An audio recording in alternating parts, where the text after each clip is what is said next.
Hello friends, today we'll discuss about the central dogma. Central dogma is also called as the genetic information of life. And genetic information flow, we will understand today how genetic information flow in one direction from DNA to RNA and then RNA to protein. You can see in this picture DNA can flow, DNA can give rise to RNA, RNA can give rise to protein, and we'll see DNA give rise to RNA and RNA give rise to proteins.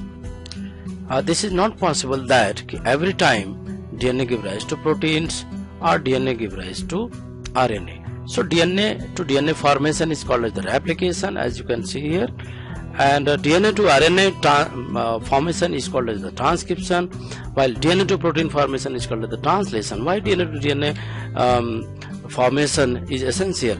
Because DNA is called as the blueprint of life. DNA is the stores all the genetic information, so that's why this is called as the replication, and this is essential where all the information over the DNA is copied into the new DNA strand, and the main DNA strand is called as the template strand, while daughter strand is the containing all the information similar to the DNA.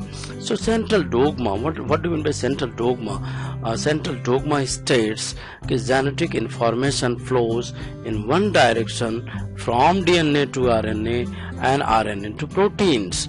And if we can say in the expressional language, the replication, then transcription and translation, these are the three processes involved basically in the whole central dogma. So if you'll see, DNA is the double strand structure, RNA is the single strand structure, and the RNA polymerase is involved in the transcription process. And while this transcription, mRNA is formed, mRNA is the single stranded, those contain only the relevant information that is called as the exons. You can see here in the pictures only exons are appearing, introns are not appearing, which is a part of every eukaryotic DNA. There are some junk DNA, there are some intervening sequences that is present between the exons, and they must be removed before DNA passes information into the mRNA. And then what happens after the mRNA? And this DNA codes mRNA, and then mRNA forms amino acids. These amino acids combine to form the bloods, and which is the protein. So how protein is formed? The protein is a kind of expression of the cells. Many proteins are there. If you'll see, proteins are in the form of enzymes, cellular proteins, hairs are there, nails, keratin, blood, defense protein, all are various kind of protein. Different kind of proteins are there, which is formed whenever this mRNA is translated into the proteins. And what is the linkage between DNA, mRNA and protein? We can understand by giving the analogy to the books. Okay, if you know the books, you are reading the books daily and you are turning the pages, and the complete pages contain many paragraphs, and every paragraph contains some sentences, and these sentences are formed from the words, and these words can be created by the alphabets. Similarly, you can see that the chromosome is the larger part of the these information, and these chromosomes are wrapped up in a very complex way, and whenever these chromosomes are getting open up, these open up in the form of long strand of double helical strand called as the DNA, deoxyribose nucleic acid. And if you're talking about the DNA, the small segment of DNA, you can see here, small segment of DNA, this is called as gene, right?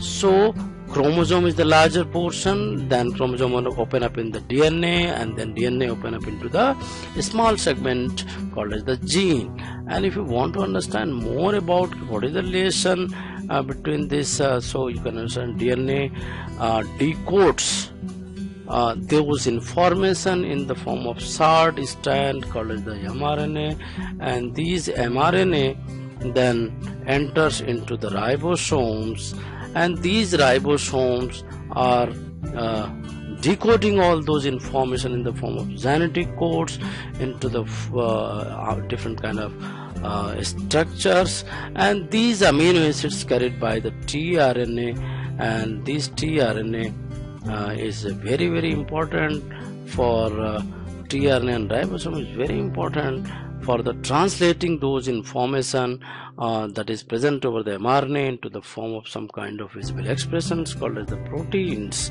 right? And so in this way you can understand this, how the information flow from DNA to mRNA, and then mRNA to amino acids, and these amino acids combine to form certain kind of expression proteins, and and that's why we should know about the processes. We should know about the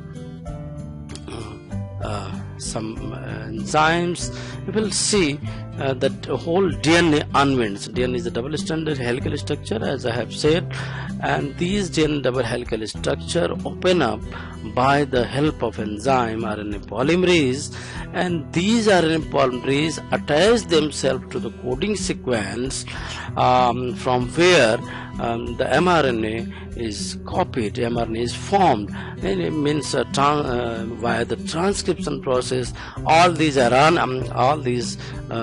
genetic code is copied in the form of mRNA transcript, right? So these mRNA transcript is going to a ribosome. Inside the ribosome there is a translation process, so we can summarize the complete central dogma in the three form: application, transcription and translation. The three processes there.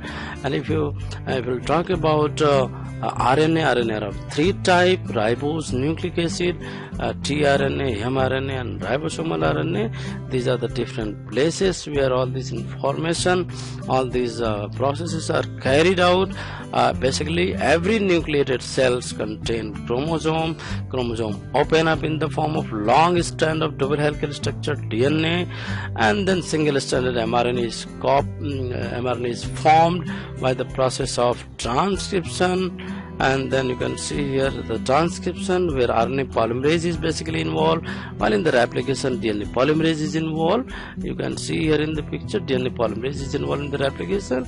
In the transcription RNA polymerase is involved.